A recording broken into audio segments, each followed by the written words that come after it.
निकले कल के लॉन्ग सबसे पहले क्या करें, अपना स्टॉप लॉसेस को ले आए 9350 9450 की जोन में। हेमंत, टेस्ट ऑफ स्ट्रेंथ और हम 10,000 को अप्रोच करेंगे या नहीं करेंगे, ये आज के और कल के सेशन में मालूम चल जाएगा। क्यों? क्योंकि अब सबसे बड़ा लेवल जो सामने है हेमंत, वो है 9550 और 9650। 9650 वही 50 डेमा है जहां से हम पिछली बार 30 अप्रैल को सिंक हुए थे। तो ये 100 पॉइंट 9550 और 9650 अगर हम इसके ऊपर टिक गए और आजकल में, तो सेटअप बेहद बढ़िया होगा, शानदार होगा और डीकपलिंग की एक अप्रोच पे भी शायद इंडियन मार्केट्स काम कर सकते हैं। तो पोस्ट गैप अप ओपनिंग आप राइट कर सकते हैं, लेकिन याद रखिए टेस्ट ऑफ स्ट्रेंथ 9550 9650 होगा, जहां पे आपका फॉलिंग 50 डेमा है। Hemant, Nifty bank historical highs या फिर पुल बैक्स इसके बिना नहीं आ सकते। कल इसने लोअर लेवल से पुल बैक दिया, लेकिन गैप अप ओपनिंग के बाद सबसे बड़ा लेवल होगा 20,000 और 20,200। पिछले 20 दिन में बेयर्स की ग्रिप इन्हीं लेवल्स पे है, कॉल राइटर्स इन्हीं लेवल्स पे हैं।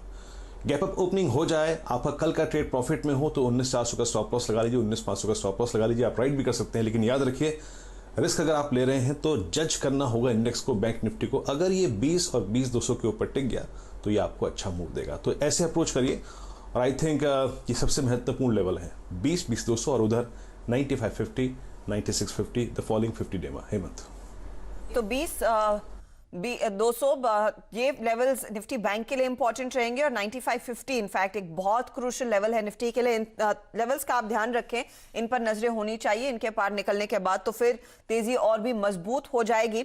हमारे साथ राजेश सातपुते जुड़ गए हैं और साथ ही साथ यहाँ पर आशीष चतुर्मोता भी, उनसे भी पूछ लेते हैं कि आज किन ट्रेड्स के जरिए इस तेजी को भुनाया जाए।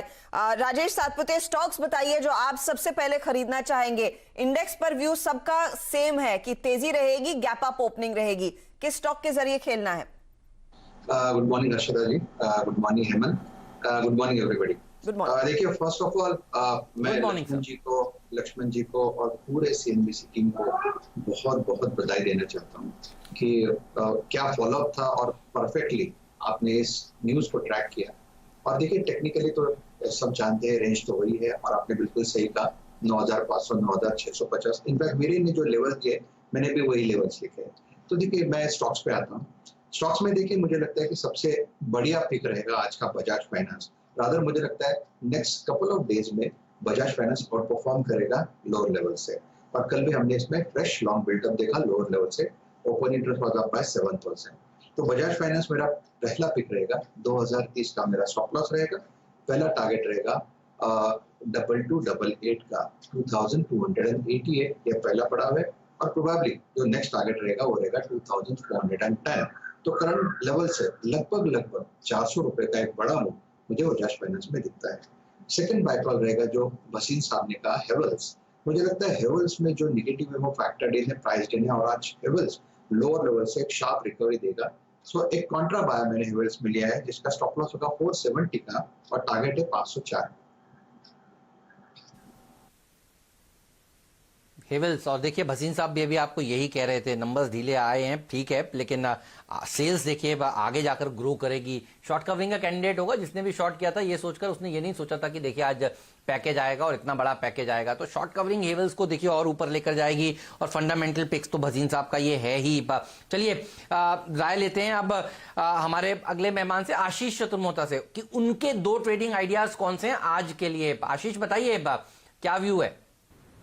Good morning Hemant. सो बिल्कुल देखिए, जो पिक है वो आप जो थीम की हम बात कर रहे थे कि एग्रो केमिकल या एग्रो जो थीम है, एग्री थीम है, वहां पर पे ही मुझे लगता है एक बड़ा ट्रेड देखने को मिल रहा है। और उसमें सबसे पहले एस्कॉर्ट्स, ये मुझे काफी अच्छा लग रहा है। इस स्टॉक में करीब 5 हफ्तों का कंसोलिडेशन हमने देखने को मिला है और अच्छा खासा डिलीवरी का वॉल्यूम यहाँ पिकअप हो रहा है। तो मुझे लगता है एस्कॉर्ट्स के अंदर में 810 रुपए की जगह आपको देखने को मिल सकती है। 745 के स्टॉप लॉस के साथ आप एस्कॉर्ट्स के अंदर लॉन्ग पोजीशन बना सकते हैं। और जैसे कि हमको एग्री थीम पसंद है, तो वहां मुझे लगता है कोरोमंडल इंटरनेशनल जैसे स्टॉक पर भी कैश में ध्यान दिया जा सकता है, जहां एक अच्छी खासी अपसाइड देखने को मिल सकती है। दूसरी पिक मेरी जो एफएनओ सेगमेंट में होगी वो होगी भारतीय एयरटेल पी।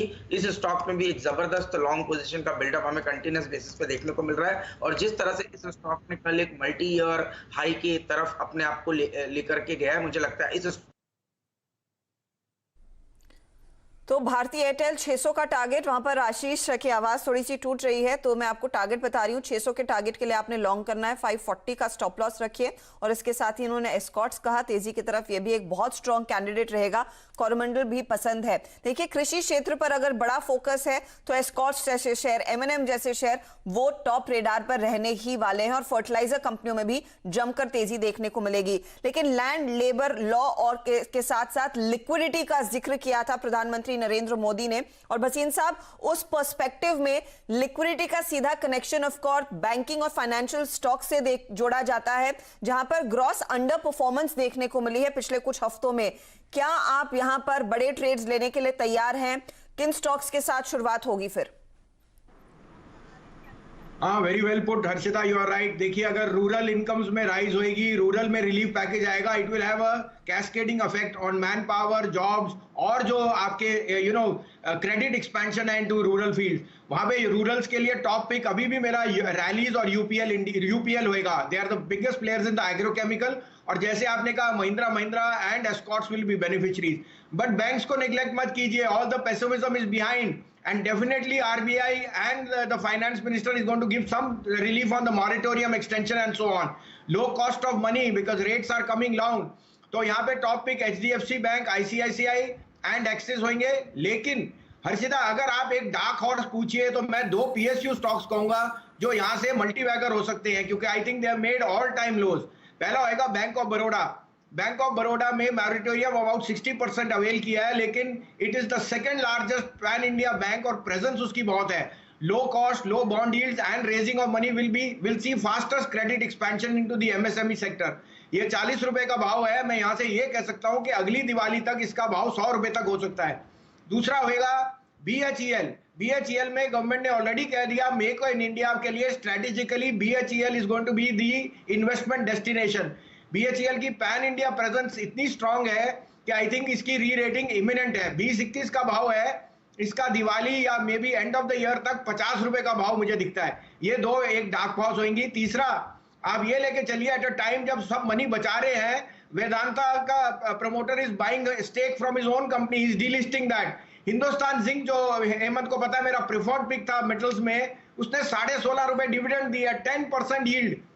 हिंदुस्तान जिंक कम डिविडेंड का भाव आपको 250 रुपए तक दिख सकता है बाय दिवाली।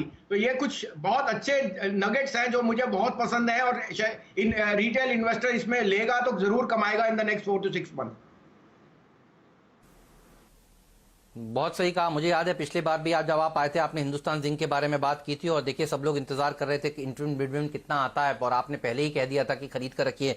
अब जिन्होंने खरीदा, 16.5 रुपए का इंटरिम डिविडेंड कल देर शाम बाजार बंद होने के बाद अनाउंसमेंट हुआ है। क्योंकि वेदांता की बात हुई है, तो एक बार आपसे वेदांता पर राय लेता हूं, उसके बाद आपको शुक्रिया कहूंगा। सर, वेदांता पर क्या राय है? क्योंकि कुछ लोग कह रहे हैं कि जी डिलिस्टिंग प्राइस 87 रुपीज 50 पैसे का है, कम है, और इतिहास गवाह है कि डिलिस्टिंग प्राइस और डिस्कवरी प्राइस में खूब जमीन आसमान का अंतर होता है। आपको लगता है ये शेयर और ऊपर जा सकता है कल की तेजी के बावजूद? बिल्कुल हेमंत, तो उसका मतलब कि प्रमोटर ने तो आपको बता दिया कि फ्लोर है। He is saying you can't have it so cheap. और सेकेंडली, आपको पता है in the last 1 year Hindalco has performed in the commodity space despite being one of the best commodity player. It is in silver, it is in all the ferrous non-ferrous side. लेकिन हेमंत, वहां पे कुछ corporate governance issues थे, जिस कारण से उन्होंने अपनी एक अनलिस्टेड कंपनी को मर्ज किया, जिससे institutional investors were unsatisfied. But the share valuation it quotes at the biggest discount to what commodity stocks are. और साथ में अनिल अग्रवाल जी को दिख रहा है कि उनकी वैल्यूएशन पे उनको कंफर्ट है। तो मैं तो यहाँ कहूंगा उनको कुछ खास ज्यादा यहाँ माल नहीं मिलने वाला, because it trades at a very steep discount. तो अगर आप इसमें हैं तो बने रहिए, क्योंकि delisting does not mean that the stock when it comes back will come in a new avatar. और I am very very bullish on metals and commodities. आपको पता ही है कि some of the stocks are leading from the front. वहां पे मेरा topic अभी भी JSW स्टील और सेल होगा। और अगर आपको डिस्काउंट पे, अगर आपको यहाँ पे वेदांता मिलता हो तो जरूर लीजिए, because Vedanta is headed much higher. Vedanta में और तेजी देखने को मिलेगी। एक नए अवतार की तैयारी यहाँ पर मैनेजमेंट कर रहा है, धीरे धीरे करके इन्होंने अपने एसेट्स को जिस तरह से तैयार किया है। अब तक, और इस डीलिस्टिंग के बाद ऐसा नहीं है कि वो मार्केट में वापस नहीं आएंगे। भसीन साहब को भरोसा है कि यहाँ पर और भी बड़ा एक्शन देखने को मिलेगा, तो मायूस ना हो। वो 87 रुपीस की प्राइस सुन के इस स्टॉक में बड़ी चीजें होती हुई दिखाई देंगी। भसीन साहब, ऑलवेज अ प्लेजर, शुक्रिया हमारे लिए समय निकालकर इतने बढ़िया बढ़िया ट्रेड्स आज सुबह सवेरे देने के लिए। बहुत ही पिन पॉइंटेड राय रही है आपकी इस पैकेज पर भी। और पैकेज की बात करते हुए यतिन को जोड़ लेते हैं, क्योंकि कल देखिए प्रधानमंत्री नरेंद्र मोदी के भाषण खत्म होते ही बड़े बड़े ब्रोकरेजेस के व्यूज आना शुरू हो गए थे। एफआईआई ब्रोकरेजेस कैसे देख रहे हैं इस बड़े पैकेज को?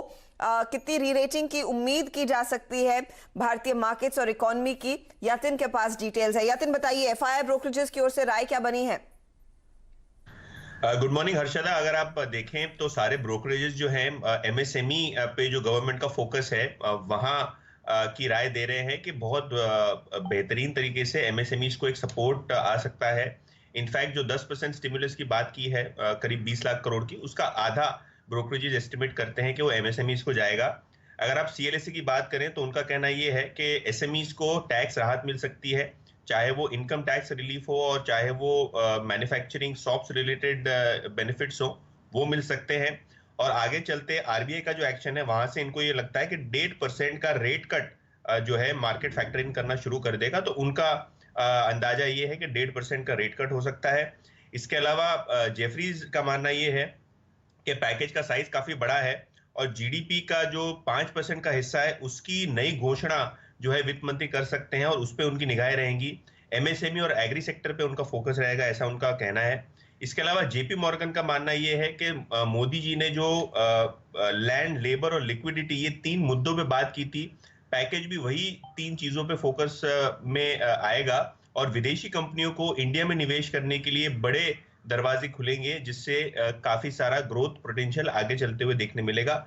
गोल्डमैन सैक्स का भी यही कहना है कि अगर सरकार लैंड रिफॉर्म्स और लेबर रिफॉर्म्स करती है तो ये बहुत जबरदस्त विदेशी निवेश इंडिया में ला सकता है और इस पे जो अगर सरकार का एक्शन आता है तो उनका स्टांस चेंज हो सकता है ओवरऑल इक्विटीज पे।